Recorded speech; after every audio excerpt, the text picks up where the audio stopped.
The 2012 London Olympic gold medalist, the 2016 Rio Olympic gold medalist, the 154-pound undisputed champion, the 160-pound undisputed twice champion, undisputed at 54 and 60 at the same time champion, Claressa the GWOAT Shields on the baddest brand in the land. CHAMPSIDE, how you doing, champ? I'm doing good. It's so early here. It is early. But man, you got the internet buzzing right now. You and Alycia had a little altercation last night. We saw you on the fight call. She said that you know what time it is on the DAZN broadcast. Initial reaction. I know you said a lot on Twitter. What's your thoughts on what went down last night, and from your standpoint? Of course, I knew the zone was gonna do something that's gonna be kind of, to instigate something. But it was more like, I think that she should not bother me. You know what I'm saying? Especially knowing that her and her team do not want to fight. Soon as my MMA fight was over, I called Dimitri. Hey, Dimitri, do what I said, and I'll reach out to Alycia and her team. I want to fight her at 54. I don't care if it's 50. Let's get it cracking. Let's get the negotiation started. Like, let's go. And her team just wasn't interested in a fight with me. Zero. Not even at a 47. There was no talk. They were like, we're not interested in Alycia fighting Claressa, period. Alycia just talking. So for her to get on the camera on DAZN, she plays this fake classy role. And it's like, you're not classy. You're a mean girl. You think that you can bully people on the internet.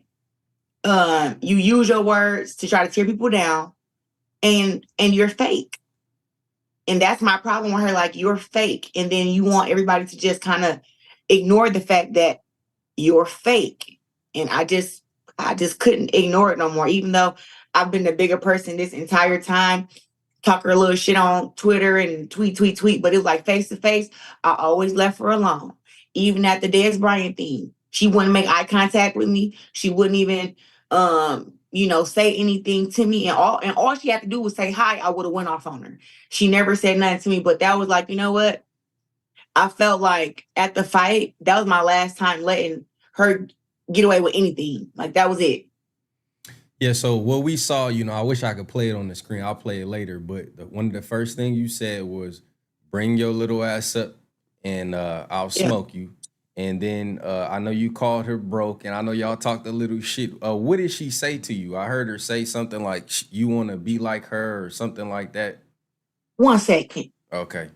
So we got the GWOAT Claressa Shields on the live, fresh off of the little altercation with Baumgardner. I saw, and I'll wait till Claressa come back, but I saw she putting the GWOAT chain on her. I peeped it. But yeah, I saw Claressa put some hands. I saw some hands was put on Baumgardner. Not like punching hands, but you like you said, you was in. No, I had to go. I had to go and put my chain on real quick. And we got to do something else because, like I said early in the morning, and I'm gonna tell you where all the hate comes from with this girl, because we got to be real about this situation. The buffs too. Okay. Yeah. Okay. My bad, y'all. I started the interview off the wrong way. Looking good. I like it. So we want to know, basically, for those who couldn't hear the audio, what did she say to you and what did you say to her? It started off with one, I ran up on her. She tried to so I had one more interview with DAZN, and she knew that. So she tried to skate up out of there because she knew I was going to confront her. She had a feeling, had to. So she tries to skate up out of there and get little really, really fast. So I had about 2 or 3 minutes in between. So I took off my headphones because I was on the telecast commentating. I took off my headphones and I ran up to her. And I said, fight me at 54. She acted like she was deaf. So I said it again. Bum, fight me at 54. She turns around. Now we're face to face. We're face to face. And all she gets talking about is her looks. You want to be me. You're envious of me. Fight at 47. Then telling me that I said 47. I'm like, bro, I fought at 54 years ago. You the one called me out, and I was considering it when we was cool. Now that we ain't cool, fuck you. Come to 154 so I can do what I do best, and that's put you out your misery. But she didn't have no eye contact. It got so heated for her. Like, I'm in her face talking trash to her, telling her, like, let's scrap, let's get it popping. You know, let's do this, let's do that. This girl keep talking about some, you said 147. I said, bro, on the plane, you literally had your phone up talking about some what? Do I gotta come to 154? And I said, absolutely. If you want to fight me at 154, please do it. Because you know I'm not gonna come to 147. Like and that's when the whole clout thing started. But I'm in her face and I'm pressing her out. She turns to the crowd and starts talking to the crowd. Why are you talking to the crowd and I'm right here in your face? You want to be so big and bad on Twitter, but when I run up on you and I'm in your face, now you want to talk to the crowd? And I need validation from the crowd? Girl, they is right there to see me and you talk. So talk to me. Talk that shit to me. And she just couldn't do it. She put her hand in your face, and what happened after that? I mean, we saw what happened, but I mean, what was? Yeah, but that's the thing. If I would have let her just put her hand in my face, she'd be on Twitter right now talking about some, yeah, I had my hand all in that bitch face. We all know that. So don't think you're going to disrespect me and I'm going to let it slide. So she got her hand in my face. First, I moved my head, right? Then she goes to replace her hand and put it back in my face. Get your hand out my face. So now that your hand is out my face, what you gonna do? People saying that I moved back. No, I didn't. Her security, the guy up in the blue shirt, he actually put his forearm right there to put some space in between us. See, I didn't have no security. I ain't had nobody there to make sure nothing happened to me. So I don't know who he was, but he put his forearm right there. Now I could have cut up on him, but I chose not to. But it was more of like, don't be telling me not to slap her hand, and then you don't tell her not to put her hand in my face. Right. So and she ain't even say nothing. When I slapped her hand, she did it again, and then I think I even pushed her. She didn't do nothing. She talking about some, oh, trigger, look at her. It's like, no. What I'm proving to you is you are scary. You are not what you be talking about on that social media, like nowhere near. So Champ, I want to ask you this because I know you heard this a million times. You once tweeted that you would fight at 147. I don't really know what the time frame is for that, but how do you feel about that now? And how is it for you to make 147? Like, what would that entail? Because you've never fought at 47 in your whole career, right?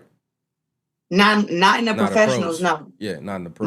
My last fight was in the amateurs when I was 16. It wasn't my last fight, but before I started getting ready for the Olympics, I fought at 146 when I was 16. And then after that, I've been 160 and up since then. So yeah, it's just 47, like I said, it would change my entire body. And that's not gonna make me be less of a fighter. I'm just not willing to do that for people that's not willing to pay. You know what I'm saying? And then also too, like, I like the fact that I still have womanly figures. You know what I'm saying? Like, I have a nice shape, and me going to 147, I will lose some of that. And I'm already have big arms, you know, strong neck. I got big legs. So to go down there and to be muscular and all that stuff is really not beneficial to me. And like I said, the only reason I was considering it when I was 154 was because I wanted to fight against Cecilia Brakes.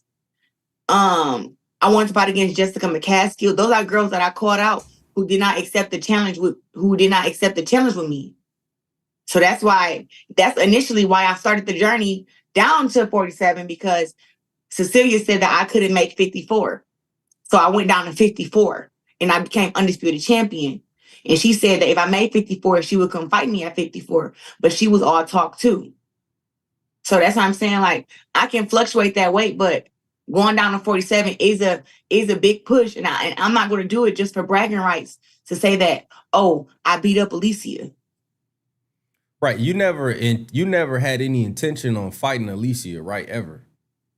Nah, never. When we was friends, nah. You know, she said I just never I don't see her as competition skill wise.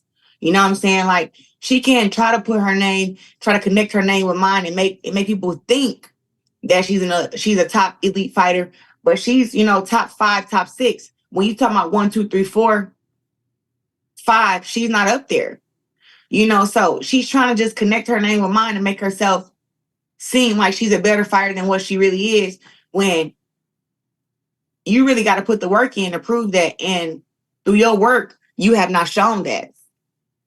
Yeah, I don't think I mean, I get why people say, they trying to hold you to your word, right? Which I see a lot of fighters say stuff and they change their mind, or they say, no, this is what I'm going to do instead. Like I know I said that. I was considering going to 47 and making a fight with us, because it just was like, okay, I understand that you're hungry and you want the fight. You know what I'm saying? Right. But then when I realized that it was disrespect and that it was clout and that it was betrayal, it was like, I'm not going down to 47 just to make her. Right. You know what I'm saying? You'll be doing her a favor, basically. Yeah. And it's like, up at first, it was kind of like, if she would have kept it a bit more respectful, and it's not even like disrespectful her calling me out. I ain't even talking about that. I'm talking about all the stuff that she said after that. Oh, trying to call me ugly. You know what I'm saying? Trying to talk about me, talk about my skills, saying that I'm low tier. Like, this girl used to be riding my clip, man. Like on my jock hard. Anytime I posted a picture, boxing clips, whatever. She even wanted me to watch her spar and fucking give her feedback. And then for her to say that she's better skilled than me. How? Where? So I'm saying, like, she was just kind of envious from the beginning, and I was still being friends with her, still like showing her love and stuff. And like I said, I made my fans become her fans because I bigged her up. But that was just black girl to black girl. That's what that was. It wasn't because, oh, you was a top dog and you really can beat somebody up. No, she cannot beat Amanda Serrano, and she damn sure not beating Katie Taylor. That's what I want to ask you as well. I made a graphic. So Serrano's been undisputed at 26. Baumgardner is undisputed at 30. Katie's been undisputed at 35 and 40. And you've been undisputed at 54 and 60. So to me, I'm trying to figure out if this weight is such an issue for the fans or for her or whatever, why isn't the same energy being applied to Amanda Serrano and Katie Taylor, in your opinion? I really don't know. Like, I've heard her try to call them out, but she signed with DAZN, and DAZN works with, do a lot of work with Jake Paul. So it should be an easy fight to get made with her and Serrano. I don't know why the fight hasn't been made, and I don't know why she doesn't press the issue, knowing that they're so many weight classes close. And even with Katie, like, I believe she flew out there to Ireland. This is back when me and her was friends. She flew out there to Ireland to watch Katie fight against Chantel Cameron. And I don't know, like, why she didn't jump in the ring after, call out one of those girls, or do anything then. But it seemed like she doesn't want to fight any of the girls she wants to try to call out the top dog and kind of skip over actually fighting her way to me. Like, she should be calling out Chantel Cameron, Katie Taylor, Amanda, maybe even girls that I beat. You know what I'm saying? She's just strictly trying to come for me because I feel like she just want a big payday, and she's probably looking to retire. Yeah, I saw that. You think she's trying to retire already? She's not going to make any money. That's why she's going to purse bids. That's why she's trying to do all this stuff for clout. I mean, those drug cheat charges really made her value as like a fighter go down. Right. And how do you feel about that? I know you were strong. I remember asking you years ago about shout out to friend Sean Cruz, the heavy hitting diva, Cruz DAZN. And I remember we talked about Jimenez, and you was like, she cheating. She obviously on drugs. I mean, how did your perception change? Because like initially when y'all was cool, you were kind of like supporting Baumgardner through that. And then when y'all fell out, you kind of just saying like that she was really innocent till proven guilty. Mm-hmm. That's kind of what I was on. Like, she's innocent till proven guilty. It's like, as soon as you have a PD charge or you drop dirty, it's like everybody just jump down your neck and just make you be a drug cheat. Me and her have had real life conversations where I'm like, girl, you undisputed champ. Everybody you fight against should be doing vital testing because they will cheat to try and beat you. This is what me and her conversation was. And she like, you do body testing? Yes, every fight. Every fight with my belts on the line, I do body testing.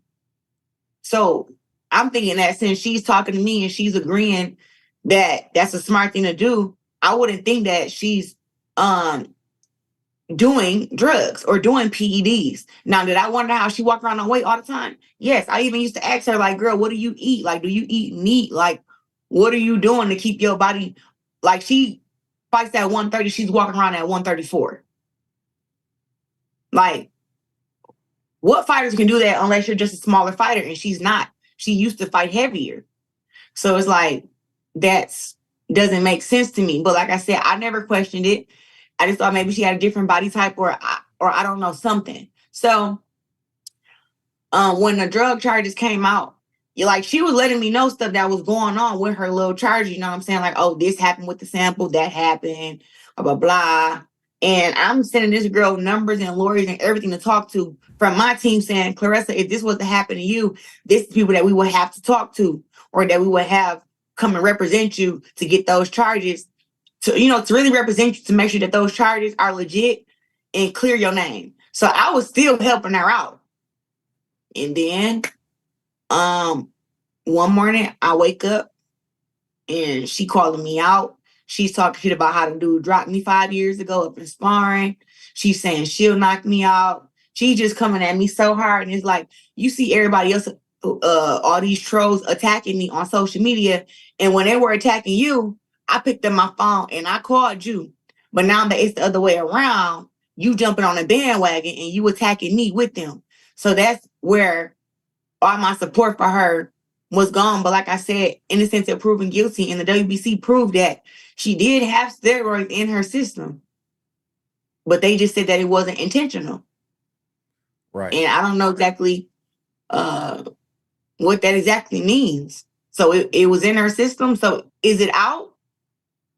Nobody want to talk about how on BoxRec it say suspended till we have a clean drug test sample. She just got cleared and just posted that picture of her actually being unsuspended. So she just had a clean sample. It took you months, almost a year, to take another test to prove that you're not doping, to be clear. Right. So that's wild. Right. So I want to get into the logistics, right, of how this can get done. So I saw your promoter, Dimitri. He tweeted last night. He said, we reached out to Alycia's team numerous times about the fight. Yep. There was zero interest in Claressa Shields. Yep. He also reposted her segment on the live broadcast on DAZN, and he said, this is complete PR stunt. Absolutely no substance to the call out. So Claressa, can you send Alycia some type of offer or term sheet that puts 154 on the paper and says, look, you can take this or you can leave it? Can you do that? Dimitri, because I told Dimitri that's what he needs to do. Dimitri said teams have to talk first. He talked with DAZN, he talked with her team. All of them said, Alycia we're not interested in that fight, and Alycia is just talking. So to draft up a contract and to send that just to have paper trail, it would be nothing but to be able to post and say, hey, look, me and my team sent her an email and she declined, or we sent her a contract and she didn't respond or she didn't decline. They're not interested in a real fight. So when that's why he said complete PR stunt. So when Dimitri reached out, was 47 in the talk, or was it like? He already know. Nope, it was 154. Okay. Nobody's talking about no 147. And then we even, like I said, consider a 150 catch weight. You know what I'm saying? But to go down to 147, we're not going to do that. And was Eddie Hearn on the other end of these talks, or who? Because I know you and Eddie have a good relationship, and I know you have a good relationship. I don't know who her manager is, but I know he talked with whoever he had talked to up on DAZN, and then he talked with whoever represents her. I don't know who her management is because she's gonna switch teams and stuff. But Dimitri know, because I was on his ass after I won my MMA fight. Yeah, and I seen she went silent. I said, "Oh no, Dimitri, send her I already told him, I said, as soon as I win this fight, when I wake up in the morning, I want a contract sent to her ASAP. Yeah, that's the fight that I want. Yeah, I remember, you know, when I was doing a lot of promo about y'all fighting, you know, building up. I remember actually both of y'all hit me up, but I remember you was like, you know what I'm saying? You was on me, and I was like, Claressa, I was like, send her a contract, and you after your MMA fight, call her bluff, and you was like, that's exactly what I'm gonna do, right? So it sounds like we already got there, but they weren't interested. They didn't even want to have a conversation. So I had my lawyer draft up a contract, and you're not even interested. Well, like she doesn't, she just wants to have her name connected to a great, but she don't want to see if she's great. She don't really want to fight. Well, my thing, and that's what I want to do. Like, I would rather put all this talking to rest and let's just scrap. Let's go. Yeah, I get why people are trying to hold you to this 47 stuff, but to me, I'm like, what indication have y'all had that Claressa would duck anybody, especially a smaller fighter? Like, you debuted at 168, then you went all the way down to 54 to become undisputed, then you went back up to 60, you know what I mean? And then now you fought in the PFL, you weighed in at 164 in the PFL, 165, right? So I'm not really sure why people are holding the weight like, oh, she's ducking because she don't want to fight at 147 when that's draining. That's like saying Errol should fight at 30, you know what I'm saying, or 35 or something, or Crawford go down to 35, you know what I mean, after being undisputed at 40. No one goes down like that. They always go up. Alycia has her fans tricked, and they're delusional. That's it. They're delusional. She got them tricked. And her fans are nothing but some horny guys who not going to put their ass in seats. They're not going to pay any money to come watch her fight, but they'll definitely tune in when she posts them half naked ass pictures and them posts and all that stuff. Like, they'll tune in and they'll like that. But when she fought up in Detroit, 4,500 seats, 2,000 people was there. So it's not really about social media following. It's about, are you actually likable to where people want to come and support you? And I'm sorry, you can have 1 million Instagram followers and if people don't like you, they're not willing to come and spend their money with you, and they don't support you for real reasons for what you want to be supported for, then she's never going to be a fighter that can sell tickets until she actually do something worthwhile, like fight against Amanda Serrano, Katie Taylor, myself, Chantel Cameron. I mean, she can't even fight against the goddamn Sandy Ryan. She's calling me out who at 160. Well, Sandy's already at 147. Yeah, but she don't want to do anything great. I don't think that she really wants those hard fights. And she can also rematch Michaela. She's so comfortable talking about she'll come to 147. Well, those girls are right there at 147. Yeah, and I wanted to talk about a little bit about that whole dynamic, because actually they've been pulling this on you from the beginning of your career. I remember the Christina Hammer fight, and everybody was like, oh, she's beautiful. She looks like a model. She looks better than Claressa. She, you know, and she basically, we haven't heard from that chick since you beat the hell out of her so many years. But I remember then they were like, they've always tried to say like, oh, you're not as attractive, and then like, this girl over here is beautiful, but that has nothing to do with boxing, and you're a very attractive woman, right? So why do you think that is? Like, what's your experience like with that? Because I heard her like say you want to be like her, and I'm not really she hasn't accomplished anything you haven't in boxing, so she must be talking about character, her looks, something that has nothing to do with boxing. She started saying stuff about her looks, and I think that she thinks that because she's lighter that she's prettier, and that's something that, you know, goes on in America, where like the light-skinned girls think that they just look better than all the dark-skinned girls, and the dark-skinned girls are just, oh, we're supposed to be ugly or not attractive, or the ugly black woman. I don't know, but like I said, I know I'm not ugly. A lot of fans, like, I know I'm not ugly. She know I'm not ugly. I don't really care about her saying nothing about nobody being ugly or all these girls talking about looks. It's like, I'm golden on the inside and golden on the outside. You know what I'm saying? And I'm a great person. I'm a loving person. I'm a genuine person. That's why she felt comfortable enough to even be close to me like she was. And I just think that she was so envious secretly that it's making her do that. Like, I don't think that she's, what can I say? I don't think that she's like a really evil person. I think that she's conflicted. And she's conflicted with that. She wants to be the best. And deep down inside, she knows she's not. She knows that I'll always be number one. And she knows that I can compete with her up in any form. We're talking about boxing, looks, athleticism, sparring, social media, whatever you want to try to make us compete in, I'm going to win. And she knows that. And I think that bothers her. Yeah, so I was watching. I don't care about no looks though.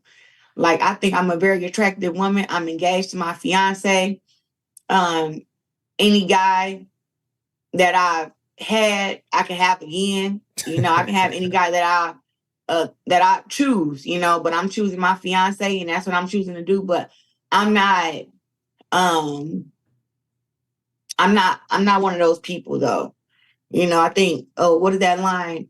God don't like ugly and he ain't too fond of pretty. Right. You know, so I don't really get off into that. And like I said, it's really a preference. You know, you like your girls petite and a little muscular, you know, with like a C-level boxing skill, you like Alycia.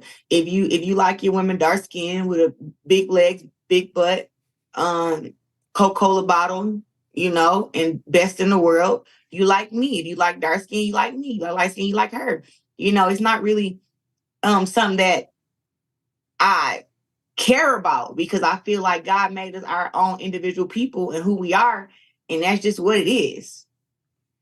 Well, I say y'all both are very beautiful women and y'all both can box. And I think y'all are, you know, two great ambassadors for boxing. You know, I think that you kind of have led the charge in the resurgence of women's boxing post Ann Wolfe and Layla Ali. And you need rivals and, you know, I guess none of us really wanted to see y'all get into it, but we are, y'all are like the two people that we really pay attention to.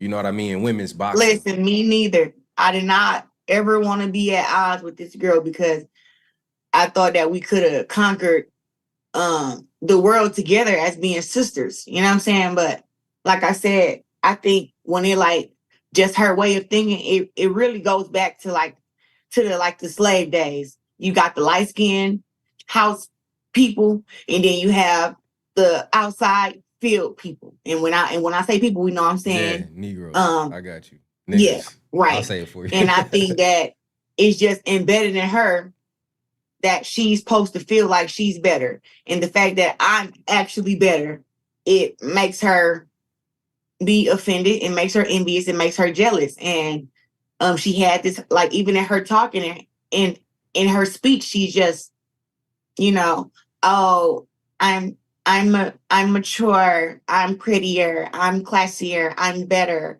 And she's trying to portray that when we all know that that's just a lie.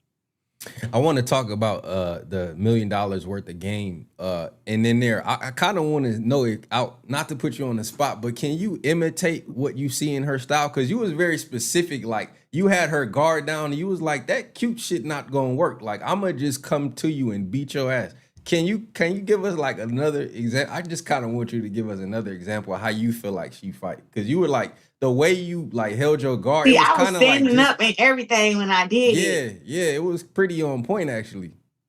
What do you see? I mean, what do you see in her as far as like not to give too much, but like what flaws do you see in her? Like, what do you think? Why do you think she just can't fuck with you?